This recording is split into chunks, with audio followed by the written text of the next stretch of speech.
I'm an oversized guinea pig. Welcome into the Full of Chips podcast, the only chips you'll never lose. In this episode, we have part 2 of our interview with Jeff from Mid-Atlantic Craps. We're talking martingales, we're talking casino stories, and we're having a great old time. So stay tuned for part 2. Hopefully you guys enjoyed part 1. If you haven't seen part 1, there's a card to it up above, and the link is also down below in the description. You can go take a look. But we will be doing part 2 now with Jeff. So stay tuned for part 2. But first, if you want to find us on any of the social media platforms, it's Full of Chips podcast. That's on YouTube, Instagram, TikTok, Facebook, all of the major social medias. And you can reach us at fullofchipspodcast@gmail.com if you have any questions or comments or anything like that. Craig and I truly appreciate your support. And let's get into part 2 of the interview.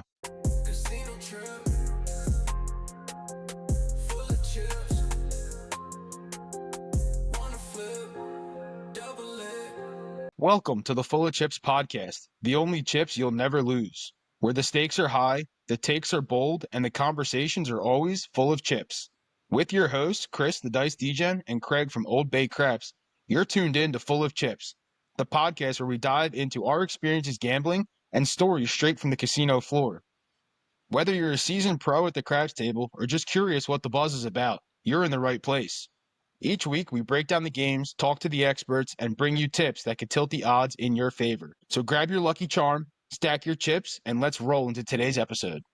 I don't know how many times I got to tell somebody that martingale bullcrap is just bullcrap. If you're martingaleing or you're doing a ladder system and you don't have structure or deep pockets, if you have deep pockets, God bless you. Let me come play along with you and spot me the money to play, please. If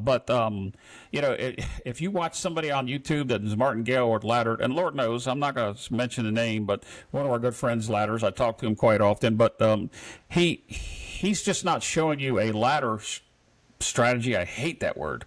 But he's showing you multiple ways that can be played, including ladder and martingale, but you shouldn't be martingale. If you're playing blackjack and you're martingaleing, and that's just, you're chasing your loss. Just pack it up and leave. Use that next $200 you're going to lose to head out to the casino and buy your wife or your girlfriend, or in some cases, both of them, buy them a good dinner. Just make sure they're not there at the same time. And we've seen this from time to time. We've seen if somebody's hitting inside numbers and all of a sudden you start seeing them moving out and now they're hitting more outside numbers, or maybe the 5 and 9 were prevalent in the beginning of the roll and now 6s and 8s are hitting. What happens to the 5 and 9? Regress them down to minimum table and just go with what's happening and pay attention to what's happening, because that'll lead you to where you want to progress. And if you're uncertain and you're out of the hand and all of a sudden you see this change, there's nothing wrong with just playing one or two numbers. There's nothing says you have to have all 6 numbers with bets on them. Now that's me. I just do that because I guess I'm just dumb. But you can both say I rarely have all the numbers covered on a craps table. Very rare do you ever see me all the way across. It's super rare. And the only reason I'm all the way across is you're having a great roll. And I'm going to start getting out on numbers that you either maybe hit once or twice, and I haven't gotten out there yet, like the 4 and 10 or other numbers. But it's very, very rare that you'll see me with bets all the way across because, 1, it's not my style of play. And 2, again, if you're not hitting those numbers, I'm not betting them. And there's absolutely nothing wrong with playing that way. I typically have the minimum of whatever my base is. Now, my base is the insides. The 5 and the 6 and the 8 and the 9. 4 and the 10, I play as more or less as a gambit. But you get somebody that hits the 4 and the 10, like back in April of 22 at my meetup, you guys were there. Craig, you might not have been, but I know, Chris, you were there. John from ProCraps and I were standing beside ourselves and saw 6 10s and 4 4s go by before we even put a bet on it. And we're like, that roll turned into, a 54 or some kind of astronomical large roll. And look at the money I would have lost. I would have max bet on each one of those if I wasn't being so stubborn. And you know what's funny about that roll? Because I know the exact roll you're talking about. You know what 2 numbers I did not have covered the entire roll? The 6 and the 8. Never had a bet on the 6 and the 8 on that entire roll. And people are looking at me like, you're stupid. He's throwing 6s and 8s. I'm like, he is. But the 4, 5, 9, and 10 is a lot more prevalent than the 6 and the 8. Could I have bet the 6 and the 8? Did I make enough money? Sure. But the 4, 5, 9, and 10 were just hitting so consistent that I was literally pulling black chips off the table regularly on those numbers and just using those to my advantage. I don't need to bet the 6 and the 8, right? So what if he throws one every few rolls? The 4, 5, 9, and 10 were just being absolutely obliterated on that table. Well, I'll tell you how bad it was, that roll, that once John and I looked at each other and said, holy cow, how many tens is that? And then somebody was tracking them at the table. And I got paid twice since then, starting at a $25, $35 bet on the 10. I can't remember what we did back then. But I had it up to 300, and they paid me twice on the 10, $600, and once on the 4 at $300. I don't remember what the 6 and the 8s were. I know he threw a lot of horn numbers, and it just seems like when the puck was off, he would throw that bad number, the 7. But it was just it was one of those. I haven't seen a roll like that since. I haven't since 3 years. Mm-hmm. Yeah, and the thing about that roll, and I feel like a lot of really good money making rolls, is exactly what Craig said earlier with the repeaters. Right. And it's not like Jeff said, it's not the repeater bet. It's just a consistent repeater on a specific number or a specific couple of numbers. Getting those rolls is really what you want, right? Personally speaking, I don't want to see somebody with a 20 roller who goes 4, 5, 9, 10, 6, 8, 8, 9, 4, 5. I'd rather you throw a 10 roller with 4 8s in it. Right. And Most people are going to be definitely. like, yeah, and people are gonna be like, oh, well, that's just stupid. The longer roll, you're gonna make money. No, not necessarily, right? And there's an exact example of this with Clay in Atlantic City. He had a 12 roller, threw 7 8s in a 12 roller. My 8 was at 240. The rest of my numbers were at table minimum because you didn't hit them. But my 8 got up to 240, and should it have been up higher? Probably, but I was collecting most of those hits. I was press, collect, then I press again, and I'll collect. But I was down during the session, so my tolerance to press was a little bit different than it normally may be. But yeah, I have no problem with a 12 roller with 7 8s. You make me very, very happy with that. So both of you were talking about when repeaters are hitting it and jumping on them. And the fact that we have all three of us here is one of the reasons why I wanted to get both of your opinions on our session at Tropicana.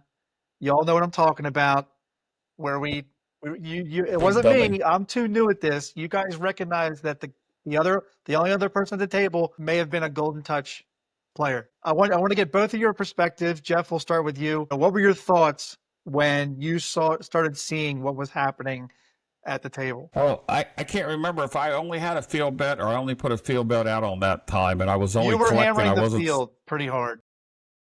stacking or pressing like I normally do. I call it the clay press on the field. He's got a unique way that he does it. But I'm like, geez, somebody playing the horns would actually be making a fortune on this roll. When we look down there, the guy's got black chips on all 4 of the horn numbers, and it's like, holy crap! I've got a little $15 field bet out here. Okay, I'm going to make $30 on this next horn, and lo and behold, he throws the horn number, and he's collecting whatever it is, 30 to 1, 15 for 1, and I'm like, wow, I'm just stupid. Yeah, that roll, Is that the hand you're that talking roll about? is very unique.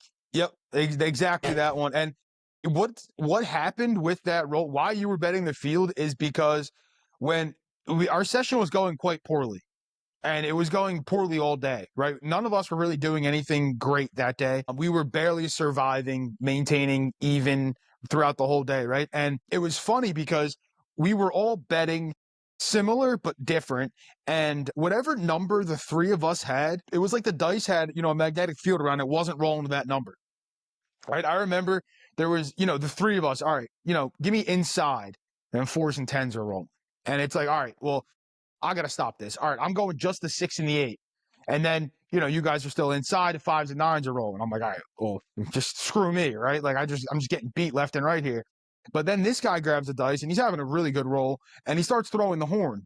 And so that's when, Craig starts betting the horn. I start betting the horn. And in order to keep him rolling horn numbers, Jeff started betting the field instead of getting on the horn, because we know that when we had 3 bets on the same number, it wasn't hitting. No, Well, I you're don't know that I talking remember true. that part of it, but Well, I I think you remember might being in remember the field. You might remember though, Jeff, when this guy, because again, you guys recognize that he might have been a Golden Touch, and we knew that he was trying and going for the ATS. He It's just needed, just I think a yo, which he never got, but he managed to hit 6 straight ace deuces. And we were hammering the horn and horn high bets and the and C&E, and you were hammering the he's field. he's a GTC guy. I've seen him back at the Tropicana because typically that's where I stay and that's where I play until I go meet you yahoos over at other places. But he's been there. We've had a conversation, and I don't we didn't have a conversation about that, but I've seen that gentleman many times. I mean, if like we're, I guess, experienced enough to know, and some of us have taken those classes, right? Not, I haven't personally taken any of them, but I know enough of the shooters who have, and their tendencies and stuff to kind of pick up on that. So, like, he stood out as a golden touch guy, like, immediately, and we were talking about it, and away from the table, of course, because we didn't really want to mess with him or anything, but. Yeah, when you start like seeing that, but it's not even that, he was a golden touch guy. It's just recognizing patterns and trends at the table, right? It's the same thing. And I think, Craig, this is why, you wanted to talk about this, right? Is we're fans of betting numbers that are hitting, right? Well, we were playing on a traditional table. There's no crapless. If there was a crapless table, I mean, God only knows how much money we would have made on that crapless table. Because It would have made a difference. yeah, it would have been insane. Because obviously those bets wouldn't have fallen on the non-horn rolls where our horn bets would have. But I mean, me as somebody who doesn't really play the center action a lot, I'll do it on the come out and stuff. But otherwise, I keep my money out of the center action, regardless of the hard ways. There's sometimes in there, but like you won't see me place horn bets really unless it's a come out roll. But for me to be progressing and pressing a horn bet to the point where I had an $80 horn at one point, you must have known he was throwing some damn horns in a row. And I think Except for me. I believe he had his horn bet up to, I want to say It was a table max. 4 to 800. He was maxed on the horn. He couldn't put any more on the horn. Okay, so he was probably at 250 a horn, which is what 1,000, right? So he's probably 1,000 max bet. I don't remember what the max is on that It's table on the 2,000. horns, but I seemed to me I 2,000. thought, yeah, I kind of thought that he had 4 blacks on each number, but I could be mistaken. At one point, he had 5. It was because max on the horn there is 2,000. I'm pretty sure. Right, but at one point he had chips on each number and the horn.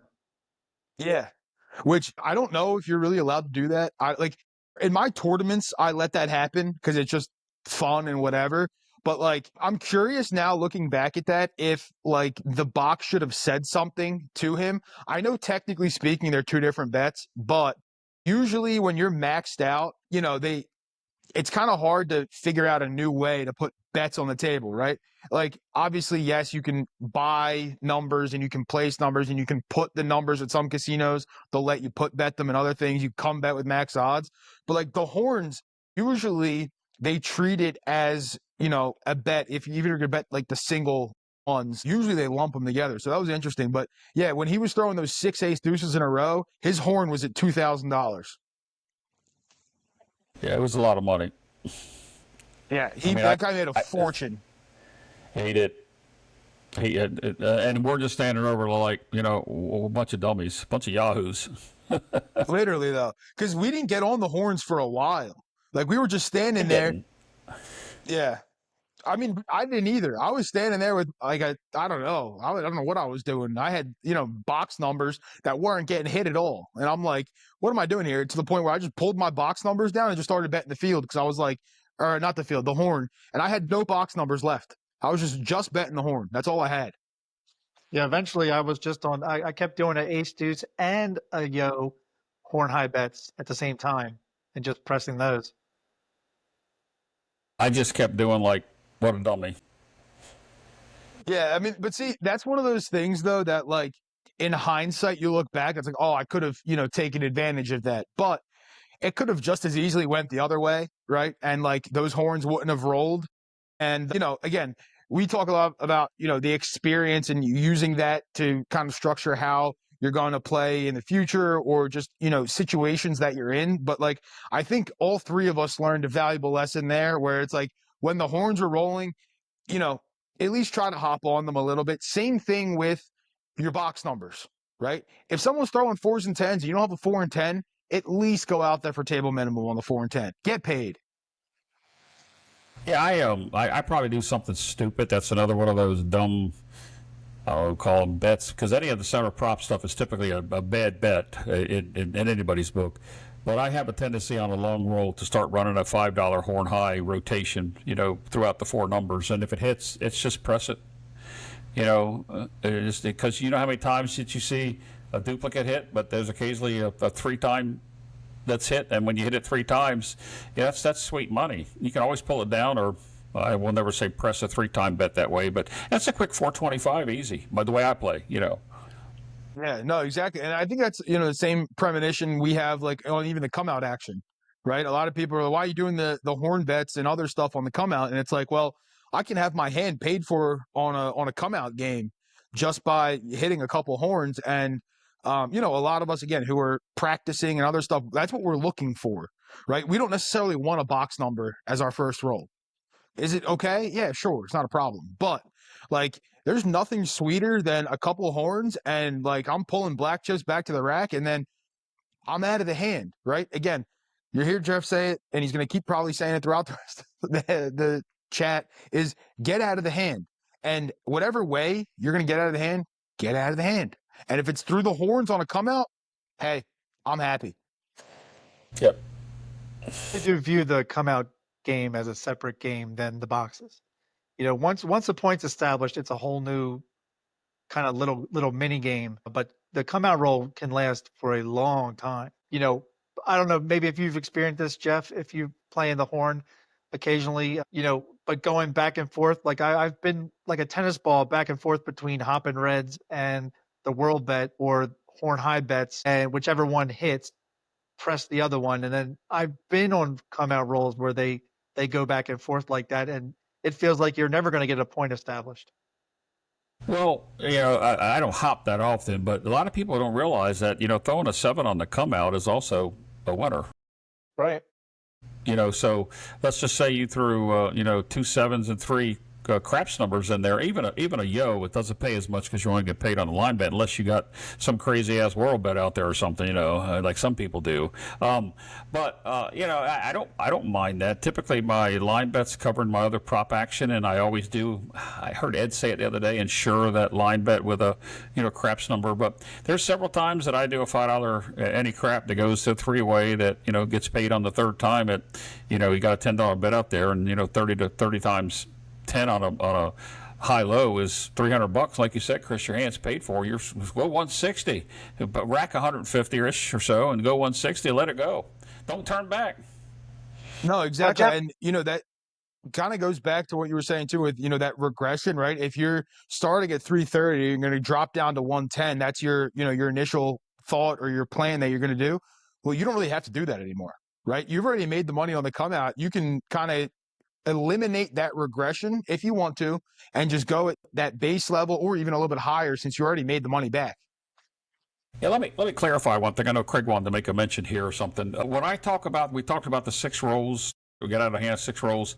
I'm not talking about being paid 6 times. I'm talking about from the come out action to the 6th roll. I'm either got my hand paid for or I'm out. If I get burnt between rolls 2, 3, 4, and 5, okay, that's all part of the game. But I'm out of the hand by the 6th roll. And if somebody like Craig throws 6 horn numbers in a row, I have table minimum out. If the table minimum is 10, I'm going 64. If it's 15, I'm going 96. I'm not keeping that 330 out there. I think that's a part I was going to make mention. Remember, I told you I forgot one of the things that I was going to mention earlier. So I don't go. A lot of people want to get paid, let's say 4, 5, or 6 box times. No, don't do that. I mean, you can if you want, but I'm just 6 rolls of the dice and I'm down to base or I'm out of the hand. Well, you may not do this now, and I don't know if you did it at any point, but we were talking previously about, it's okay to go up to a table and not play every shooter, but also when you first get to a casino, do you ever read the table before buying in? Read the table. If I'm in an open spot, especially if I'm in position, I'm going to buy in and I'm going to play. I don't bet the same on people I don't know, and I qualify every shooter, even when I'm with a table of a private table or a group that I'm familiar with. I'm not going out there heavy on on everybody. I want everybody to be able to get the throw out of their position at least once or twice. I want to make sure that I think that they're on if I played with them before and if I haven't played with them. So it goes back to the famous saying, qualify each shooter, and everybody says, oh, well, how do you qualify a shooter? It's up to the individual player. Whatever works in your mind that you feel that person has mechanics and consistency and seems to be right mindset, that they're into the game and they're not constantly looking at their watch, or they're looking at their text messages, or they're calling the drink lady down, or in some cases stumbling over to get to the drink lady. There's a lot of things that I observe at the table. My profession before I got retired and got into this, I was an observer, if you will. Won't get into any more than that, but it's just a lot of things that I pick up on, and you got to qualify the shooter. Even when I shoot with good people, I'll mention her name again, Ed and G, and even El Toro, you qualify those as well. I mean, I played with several good GTC people. I've played with people that have been, students of other brands that teach classes, whether it be Tony Leo, his group, or Steve Heavy's group, Power Access group. There's so many people out there that offer good quality training. And, you mentioned that. Those guys just don't teach you anything about the mechanics of how to throw the dice. They also teach you betting patterns. And a lot of people just think, oh, I'm going to go take this class and I'm going to learn how to throw the dice. Nah, it takes a good class, a good instructor, and a lot of darn practice, either on your practice or at home, or playing a lot of low-limit craps. Did you say it takes a lot of patience? Yeah, something I have very little of, although I am disciplined. So you figure somebody that's disciplined should have patience. I don't have any patience. Ask my ex. She'll tell you. I don't want to talk to her. I don't care what she has to say. No, but it's interesting because like discipline, it's basically one of the main things that you need, right? You could have the best, you could think you're the best thrower, you could think you have the world's greatest strategy that you're going to go play, but without discipline, you're shit out of luck up a creek without a pond or without a paddle. I screwed that one up. Yeah. Well, either way, I mean, we got the analogy. The part about being a good shooter, I'll never ever call myself a good shooter because I'm not. I'm not, like you said earlier in the show, Chris. I'm a rhythm roller. I try to do everything identical each and every time. If I'm on consistently, I'm hitting the landing spot. Maybe if I'm lucky, 30% of the time. But that 30% of the time turns into a 9, 10, 11, 12 roller. I've made money at the way I play. So, looking at somebody that claims to be a DI, I'm going to walk away from them and say, well, that guy's just full of crap. Because if they can't shoot, I won't say that. Yeah. I know where you're going with that one. Give me a piece of pizza. Anyway. Yeah, get your greasy there's something fingers else, on another those point dice. that you made there. I got sidetracked. See, I'm old, Craig. What was the other point that you mentioned? I'm not He's sure old at this too. point because I'm also old too, so he forgot. I'm also and getting older too. Yeah, and I'm also old and I forgot too. So like, I You're mean, I guess not all old. of us forgot. Just for the record, Chris is half the age of Craig and I. Not half put together, half of Just each for the one of our record, ages. Just for the record, Chris turned 21 in 2018, which you heard in a previous episode. Oh, wow. I forgot when I even turned 21. See, I'm getting Don't old. make me do math. I'm horrible at it. I just can't do the math. So are most you're a math players. guy. Oh, my. So, All Jeff, right, what lessons would you say you've learned through your years and experience of gambling? And do you do anything differently now than you did, say, I don't know how long you've been playing. You've been playing more than 20 plus years? Oh, yeah. Definitely. Not serious craps that long. No. Gambling, yes. And, if you took a look at the various games throughout the casino, I've tried probably every one of them.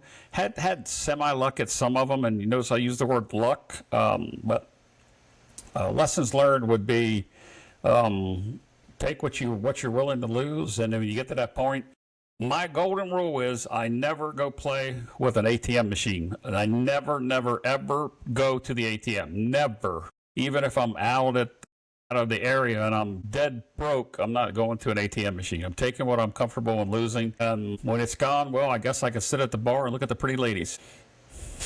there you go. That's the motto. And that was one of our tips on a previous episode was, for me personally, I used to bring a debit card to the casino just because I never took it out of my wallet.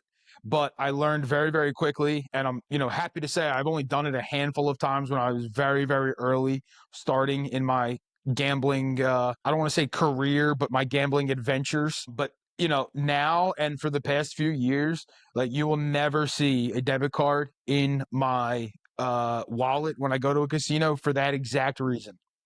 Notice I said that was a lesson learned. In other words, I've done that in the past. Yep.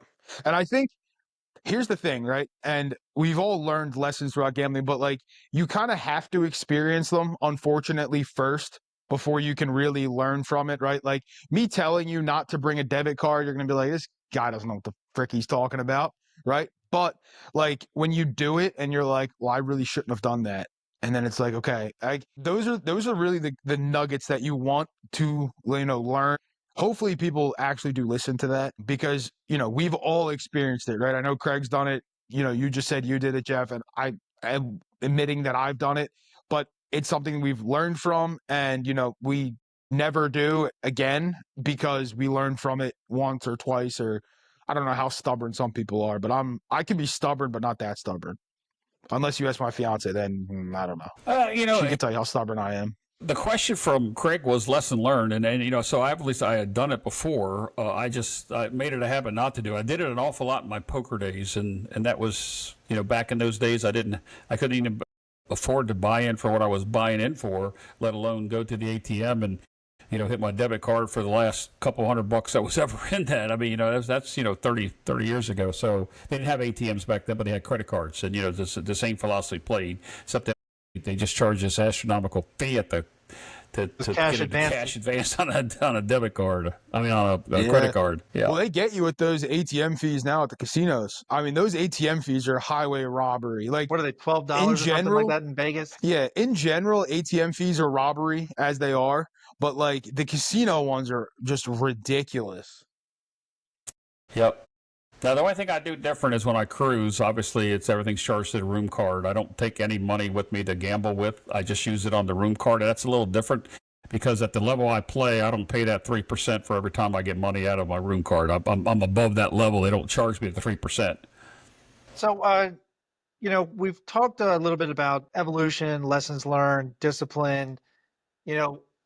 What are your thoughts on how casino table games have evolved? Are you seeing things that you're not liking more now than earlier in your gambling career? Or are you seeing some things that are getting better?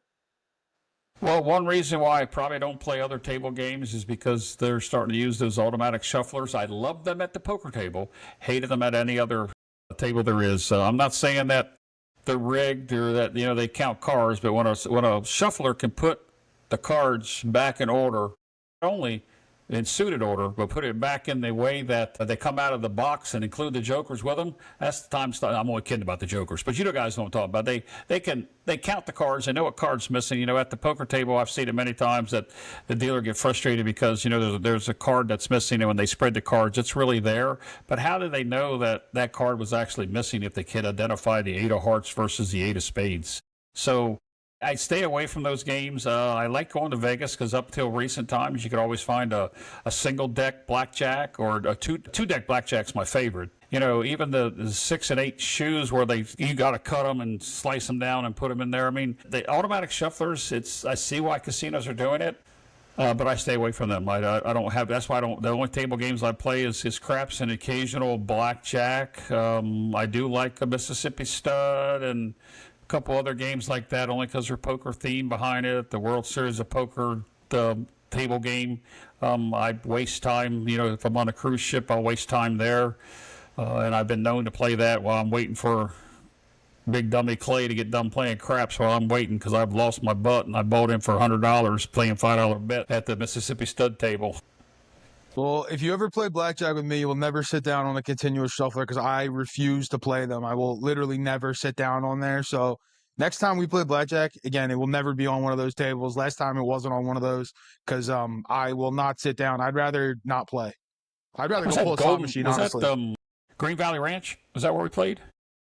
Yep. Yeah, we had bad crap session, and we were like, we need to go do something else.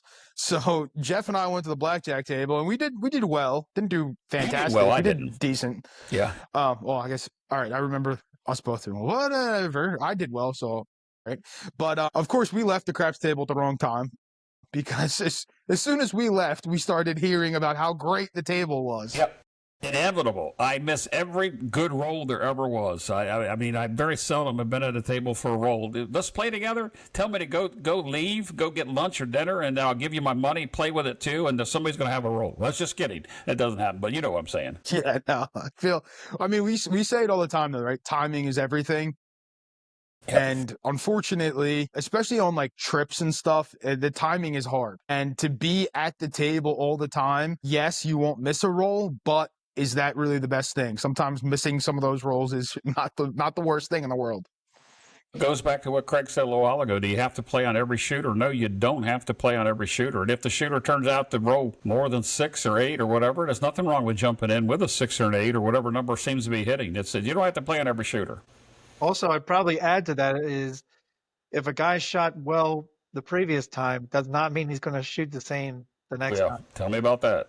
Have you ever been a part of an epic PSO session where you just saw You mean like multiple PSOs? constant? Oh yeah. And I don't get away from the table fast enough for some reason because I don't believe in the gambler's fallacy that it's going to change, but it's like, oh my gosh, can we get a roll above 3? I mean, let's just forget the PSO, just a roll above 3. That's why we went to the blackjack table. I don't think there was a roll above 5. No, I don't think so either. I've seen those sessions so often, though. We all have seen those sessions. I mean, it's just inevitable. Yeah, and especially the more you play, the more you're going to see them. And like, some people sometimes are going to say, oh, that doesn't happen. Well, I tell them that you haven't played enough. Because they definitely do happen, and they happen more often than, you'd like to think. Some people think, it's just constant good rolling, and it's really not. And unfortunately, you have to be able to ride those highs with the lows.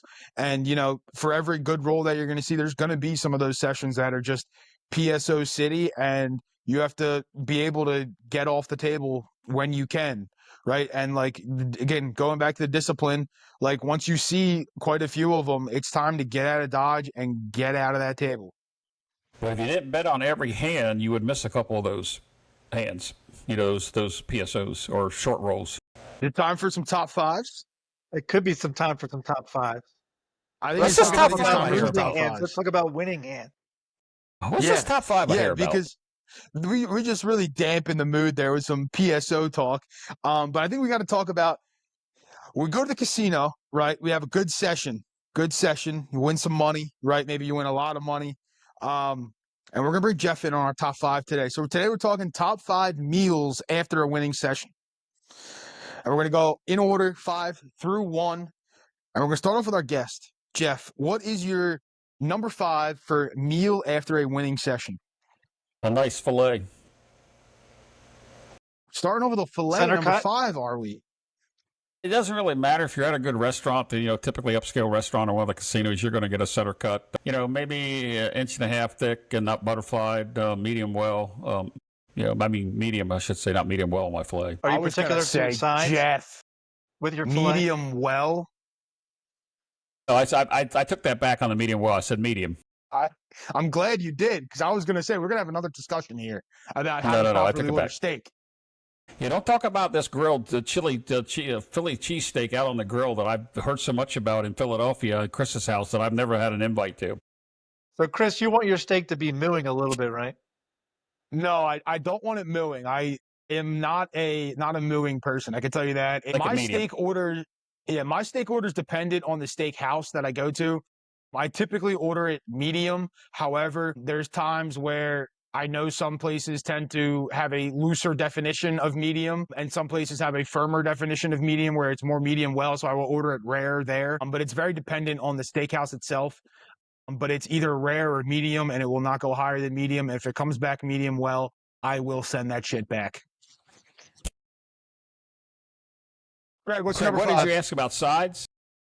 I said, what kind of sides do you usually have with a filet?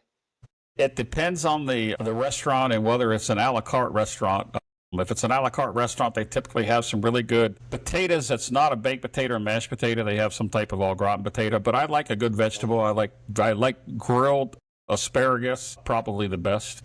There you go. So my number 5, and I have to preface this by saying, and Jeff alluded it to earlier about, after 50, we start to forget maybe where we had or what we had. All I know is I was at the Seven Stars Lounge with Sweet Lou and Ted. Thanks to Ted. Thank you, Ted. All I remember is I had dessert and coffee, and it was really fantastic. I don't even know what kind of dessert I had, but I know I had it, and it was right after I was playing at the ATS table at Harrah's, and Lou and Ted were in the distance, just chit chatting, waiting for my roll to be over because I was the one shooting. And I was nailing sixes. And the guy next to me, before I sevened out, had his sticks up to $1,200. It was an incredible roll. And I just remember after that going with Ted and Lou, and we had a real good meal chat. We were probably there for about an hour and a half. And then I know it ended with dessert and coffee, but I can't remember what the dessert was. Well, let me just premise this one time. The best meal you could ever have on a winning session is going with Clay to the Palms at the Tropicana, because he will buy whatever you want. And by the end of that meal, he doesn't even care what he's buying. We'll just leave it at that. The Scotch. Hold on, That's the hold on, Scotch writing talking. down Palms at Tropicana. Okay. Yeah. It's either the Chris, what Scotch you or the got for number martinis 5? talking, one of the two. All right, my number 5, and you will not see any seafood on this list at all, because if you know DGen, you know DGen does not do seafood at all. Zero, nada, zilch seafood. So don't expect the lobster tail, whatever, as my number 1, because it's not coming. Number 5 is a throwback to my college days, where me and my roommates would go to a casino not too far from our school. And every time we got back with a good session, we would go to the local little mart there, and it was a halal spot. So I would get chicken over rice with white and green sauce. So that is my number 5. Must have misunderstood, because I thought you were just asking me which one it was, but that would probably be number 1, 2, 3, 4, and 5, the filet. No, just kidding. But it'd probably be number 1 and 5. Let's go. All right, Jeff, number 4. Oh my! Probably some type of a seafood. Now you mentioned a seafood dish. Probably one of those. I'm trying to think. Not like shrimp scampi, but there's this. I can't remember what the whatever that's. What's that in the Tropicana? The Vera, whatever that is. El Verde, Verde, yes, the Verde, El yeah. Vero. They had this thing that had Brussels sprouts and a couple other things that I don't normally eat, anchovies and stuff, not anchovies, artichokes in it, that was really good. So something seafood with shrimp in it. I like shrimp and scallops. I'm not a crab picking type person though, Craig, although you and I are from Maryland. I do love crab meat. I just don't have the patience to pick the crab meat. Well, I think oftentimes when we go to like Vegas or you go to Biloxi, we don't eat what we eat here, right? Like I don't usually eat crab outside of Maryland. You can't eat a crab cake out of Maryland. There's no need to even try. Don't even bother. I was in Vegas one time. It said Maryland style crab cake. So I said, I got to see this. Bring me one. A little thing with no lump back in it or anything. I mean, it's just processed enough filler in that to have filler within filler. I do that with cheesesteaks. Everyone, I got a Philly cheesesteak. I'm like, no. This is not. I got to try it now to see what it is and what kind of garbage you're going to put in front of me, but we'll try it. There you go. Number 4. All right, number 4. Now, again, I'm going to say this. I have this in parentheses. I may mix this session with another, but this is how I remember it. After we played a morning session, I believe it was a morning session with Lou. This is where he kept hitting the horn in hard ways, and I just kept going back and forth with my bets and made like $800 profit. And I remember tipping him a quarter. Tip your shooter. Tip the shooter, damn it. Not just the dealers. Tip the shooter. If the shooter went on a long roll and made you money, tip the shooter. Anyway, after that, I believe we all went to the Coastal Craft Kitchen and Bar that we always go to a lot. And I had this is my first of 2 steak and egg breakfast plate with black coffee. Gotta love steak. There you go. Well, my number 4 is on the steak theme as well. And this is the only one that I have left that is actually outside of the DGen dungeon. My top 3, actually, sorry, I have one more that's not outside it is outside the DGen dungeon. The other ones I make myself when I come home. But number 4 is a beef Wellington. I eat that a lot at Harris when we're there, because the fiance loves going to Gordon Ramsay's there. So I get me a beef Wellington, and we always get, their a la carte with their sides. So Jeff, you were talking about those au gratin potatoes, and I was just starting to salivate over here to get me a beef Wellington and some au gratin potatoes. All right, number 3, Jeff. Well, I always have to go first. I would have to say that it depends on the session. Is it late, like Craig said at breakfast? Is it late at night or is it early in the afternoon? There's not. You I mean, can't. any of them. Yeah, you can't beat a good burger. And I'm not talking about one of those frozen patties that you get from wherever. I'm talking about one of those handcrafted, ham pattied out, 8-ounce burgers that come on a bun that's piled high. And, I always take the roll off of it and eat it like a steak. But, it's a good burger is probably in the middle of my top 5. And There you by the go. way, that Craig, does have to be medium well, by the way, Chris. The burger's got to be medium well. Yes, I agree. I concur on that one. Steak, I don't need it. I don't want it medium well. Burger, I want that cooked, and cooked again. Craig, number 3. All right, number 3. So this happened after a bunch of us AC Craps crew members were at the table, the fire bet table at Harris. And this is when I hit the 5-point fire bet. It started with just 140 of my last $140 of the trip. And I actually hit the 5-point fire bet, which, pays the same as ATS, $12.50. And so it brought me back up over. And then I think Lou, Ted, and I believe Brian, all 4 of us, and Airborne Aces, we all went to Bobby Flay's burger, and I had the barbecue smokehouse burger at there. Man, that's just like where every bite was a victory bite, That was such a good time. So Jeff and Craig coming in with the burgers at number 3. My number 3 is any Brazilian steakhouse. I don't really care which one, but I love Brazilian steakhouses. And obviously, no seafood, big meat eater. So Brazilian steakhouse where I can just have all you can eat. Just keep bringing the meat on the stick for me. So anywhere, whether it be Fogo, Nebraska, there's one in Vegas. I forget the name of it. I've eaten there a couple times. But yeah, any Brazilian steakhouse is going to be number 3 on my list. We'll change it up, Craig. Go ahead, number 2.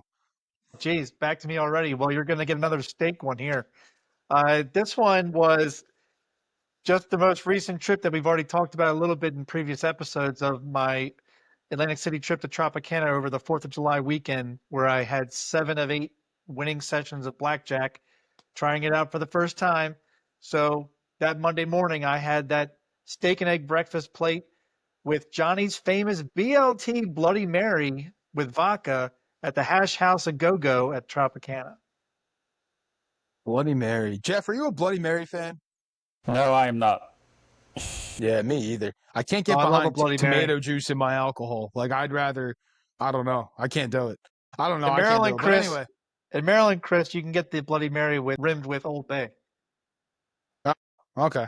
I'll take my Old Bay on top of my crinkle cut fries at Chicky and Pizza though, instead. Jeff, number 2. Something I'm going to say, a decent Chinese restaurant that is not a carry-out type restaurant. I mean, you got to go in and they got to have the whole, the kit and caboodle, the whole thing from the tea to the what do you call the noodles that come out, whatever they are in the beginning. But I get my same thing typically. But I like a good Chinese restaurant meal that's good. White rice, no steamed rice. I mean steamed rice, no fried rice. Sorry. There you go. I'm a big Chinese fan. I don't have Chinese on my list, but big Chinese fan. All right, number 2 and number 1 for me are both that I'm going to come home and make. So after a morning session, little coffee run action, I make something that I call the breakfast banger. What it is it's pancakes and it's a sandwich. So the pancakes are the bun or the roll or whatever you want to call it for your breakfast sandwich. Pancakes, eggs over easy, pork roll, hash brown, and a little bit of syrup on the side to dip it all in. It is just mwah. You lost me on the eggs over easy, but okay. It's delicious. But If you're yeah, making it, Chris, I'll eat it. Yeah, that's what I have when I have a good coffee run at my local. I come home and make myself that. Number 1. All right, Jeff, you have the best winning session of your life. What are you eating? Well, I'll reverse 1 and 5. If you ask me, I would probably have to throw a decent pizza in there that's not like some off the boardwalk type pizza, a gourmet pizza place. And the ones I'm to think of, there's several of them, especially in Vegas. There's this Detroit style pizza place. I forgot what it's called. Oh my God, the pizza is just incredible. But I have to go back. My number 1 really should be a fillet somewhere 6 ounces is okay. 9 ounces probably is in the better, along with some decent sides. So I'm kind of like already gave. I didn't know we were starting at 5 or 1. I just thought we were talking about what are the 5 of them are. But I'll go back and just be boring and say, give me the old fillet. What are your pizza toppings of choice? Some mushrooms, onions. I hate pepperoni; makes it too greasy. I don't mind other types of meats on them. I like vegetables on my pizza better. And probably the best pizza I ever had was a barbecue chicken pizza that wasn't made with specific barbecue sauce as its base. But man, that thing was good. It had a little bit of red onion on top of it, and it was just wonderful. That's how I judge a place, by their barbecue chicken pizza. If they don't put red onions on their barbecue chicken pizza, it's not a real barbecue chicken pizza. That's correct. But yeah. Or I'm surprised, Jeff. I was expecting you to say something from Vagabond, a little the 3-way or something is your number one. But No comment. no comment, no comment. All right, Craig, number one. What is on your list at number one? Chris has standards, Jeff. Not that night. So It actually wasn't Chris that didn't have any standards. It was at the time girlfriend Dejan. Now it's fiance Dejan, soon to be this is wife DJ. Degen, Mrs. Degen, I guess. Yeah. That the standards went out the door that night. Oh my God. And it was one of the best nights of my gambling career. And it wasn't because I won that night. We did win that night, but it was because of the dinner that we had and the conversation at dinner, and I'll leave it at that. Right, so before I go into my number one, I just want to throw a funny little story because we just talked about pizza.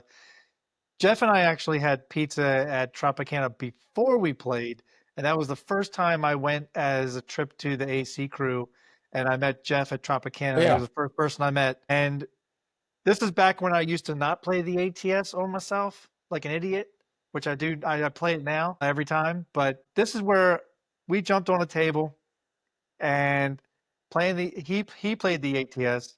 I've got the dice. I'm tossing. I'm like, man, this is going really well. I turn to Jeff and I say, what roll am I on? Jeff's first words out of his mouth are, shut up, I'm keeping track. Keep tossing. And I actually tossed for another 19 after that. So I had a 49 roller. He made money, hit the ATS. I made only $300 on a 49 roller. And then there was the time at Harrah's in Las Vegas that you hit a piece of it or all of it. I can't remember which. No, I hit all of it because what's his name? David was on too. Gypsy. Yep. And Jeff's like, "Oh my God, do you know what you just did?" And I was like, "What?" He's like, "You just hit the ATS." I'm like, "I'm not on it." So I've learned my lesson since. All right. So my number one, Jeff actually alluded to it, and I thought Jeff was going to have it as his number two, and I was going to tell Chris. It's just like every episode we do, Chris. Somebody's number two is my number one. So my number one is General Tso's chicken at Luke Fu Asian Fusion Cuisine at Maryland Live. Now, I've had this multiple times there, one of them being a losing session, and then Jeff and I went, and we went together to that. But this was the first time ever I was at Maryland Live. This was after I turned $200 into $1,250 playing at craps for the first time ever at that particular casino. And after I ate, I FaceTimed my wife. I'm showing her the Benjamins, and it was the first time that craps felt legit and was something that I know I could continue playing after coming home. So, and that was 1 month after that first Vegas trip in 2022. Nice. Love a good General Tso's chicken. All right, number one. You guys have had steak a lot. I've obviously had steak. I think I have it 3 times on here if you can't tell what I like to eat. But number one is a fat, and I mean fat, tomahawk steak with mac and cheese. That is number one. If they have it at a restaurant, I'll order it. If not, I will come home. Well, I'll stop at the store on the way home from the casino at a butcher that I like to go to. Get me a nice looking tomahawk steak. Get me some ingredients for mac and cheese because I don't do none of that craft bullshit, and make myself a nice steak and mac and cheese. That is number one on DJ's list. Tomahawk. Sweet. Nice. Yeah. Love a good tomahawk, man. I love fillets too, don't get me wrong. filet would be number one, but tomahawk holds a special place in my heart. As long as you didn't say ribeye, you're good. Yeah, no, I like ribeyes, but I mean, I like all steak really, but filet and tomahawk are number one. Well, filet and tomahawk would be tied for number one, but there's nothing better to me than a nice tomahawk steak, especially if it's cooked well. Well, I would have thrown And in not well prime done, rib, but cooked I don't. properly. I don't eat prime rib out at a restaurant. I cook it myself here. Wow, how do you cook it, Jeff? On the stove? No, I mean in the oven. No, Craig, you fell right into that one. No, I do the slow cook. It's one temperature, high temperature for X amount of minutes per pound, and then just let it cook for 2 more hours. Take it out. It's perfection every single time. Yeah, I use different seasons on it from time to time. Where's my prime rib invite? Seriously. Hey, Christmas every year. I think we could also say, Chris, where's our Philly cheesesteak invite? Although I have been to your place. You've had it. That's right. I've had it. And that wasn't even one of my better ones. I'll be honest with you. That one was not. You gave me the trashy Philly cheesesteak? No, he gave you the steakums. Just... He cooked it with the steakums. I don't even know what Chris knows what a steakum is, Jeff. No, I do know what they are. They don't come in my house. They're trash. They stay in the store. That's like, honestly, like, I won't ever get those. Like, I'd rather see. That was the problem, Craig. That was what I was between. Either you're gonna get steakums, or I had to have steak cut because they didn't have any of the shaved steak that I normally buy. So I had to have steak cut. So the steak was a little bit thicker than I wanted it cut. So I had a problem with the butcher. I had to go tell him, like, listen, you cut that steak way too thick. It wasn't thin enough. That's why I say it wasn't one of my better ones. The taste was phenomenal. It's just the steak was a little too thick, in my opinion. And what's your steak of choice when you made mine? What kind of steak did you use? That was ribeye. The listeners wanted to know ribeye. Okay. Yeah, that was ribeye. But I have when I go to the store, I have a place that I normally get my cheesesteak steaks from, but that day I couldn't get there. And I went to the store, like the regular grocery store. They didn't have what I wanted, so I had to deviate slightly, but it was still good. Don't get me wrong. And for everyone at home who wants to know, stop with the bullshit with the cheese whiz. It's not a thing. Stop it. It's disgusting. And stop with American cheese too, please. Provolone or Cooper Sharp. And if you know, you know with Cooper Sharp. That's all I got to say. It's only provolone for me. Provolone is good. I will say provolone is good, but Cooper Sharp is where it's at. I'm a fat man. Just any cheese but cheese whiz. Yeah, I can't do the cheese whiz. I can never get behind that. I've had it. I just can't get behind it. To me, that's a sin to ruin the cheesesteak with that. But hey, people do it. So, Chris, we just went through a monumental top 5. We had our guest, Jeff, Mid-Atlantic Craps, join us for it. We've come down to the tip of the episode. Chris, what do you got? Episode. The tip of the episode is, and I think Jeff has heard this one before. I'm not sure. He may have heard it before. I don't know. The tip of the episode is to, I'm going to reverse this in order. It's play smart, be safe. No. Be safe and play smart. I think Jeff's heard that maybe once or 2,000 times. Yep. But that's the tip of the episode because it aligns perfectly with our guest. That's Jeff's motto, his mantra. It's how he ends every show. But it's ultimately, honestly, very, very true, right? Not only in the casino, but in life in general, right? You want to be safe and you want to play smart. In the casino, you want to always, obviously, be safe, not get yourself into problems and situations, but you want to ultimately play smart. So, Jeff, any extra things that you want to add to our tip of the episode, which is to be safe and play smart, that phrase that you have so eloquently coined?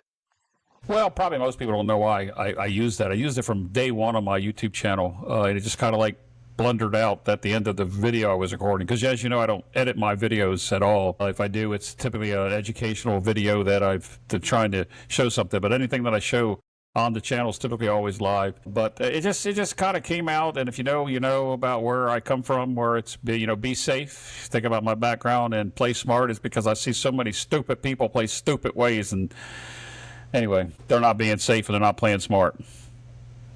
That's for sure. That is for sure. All right, everybody at home, we appreciate you guys. I want to plug Jeff's stuff down below. All right. So if you want to go check out Jeff's channel or his website or anything like that, it is in the description. Mid-Atlantic Craps on YouTube, also midatlanticcraps.com. Will be the first 2 links down in the description below if you want to go take a look.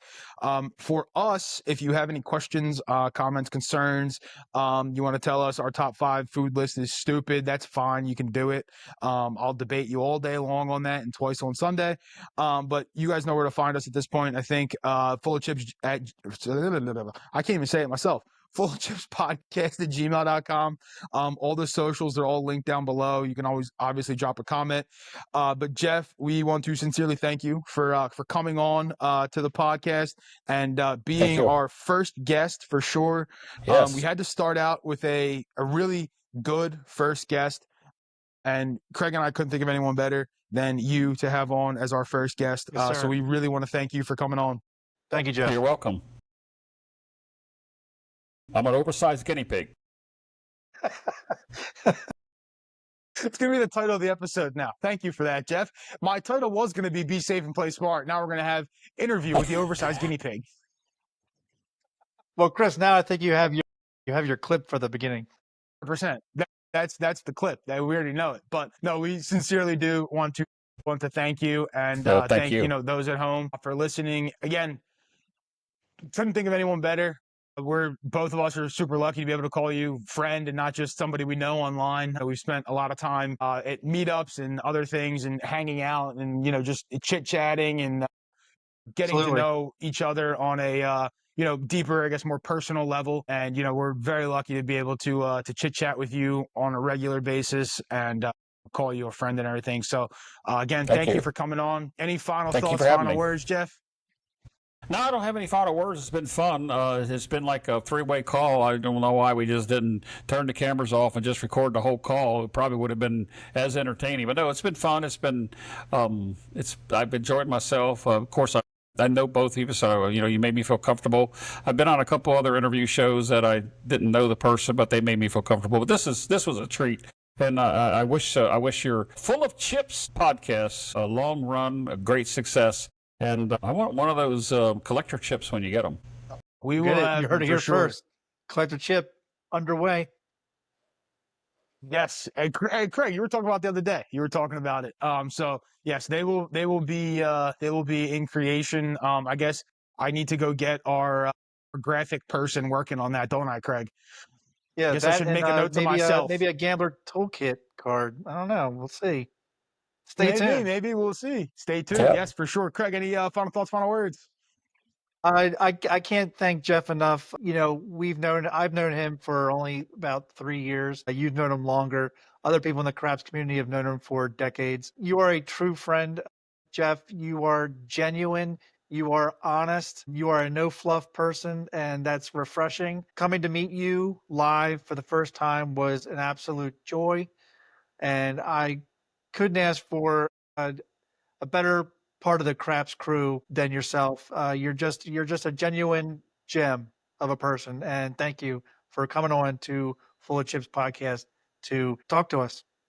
Thank you. That was right to the script. Your $20 is in the mail. You said it perfectly. Thank you. You're welcome. welcome. All right, we're gonna wrap it up there. Everybody at home, appreciate you guys watching, and Jeff is going to take us out as he famously does. So I'm going to turn it over to Jeff on the takeout with his outro. But everybody at home, we appreciate you guys watching. Thank you very much. And Jeff, take us away. All right, I added one thing to it. God bless each and every one of you. Be safe. Play smart.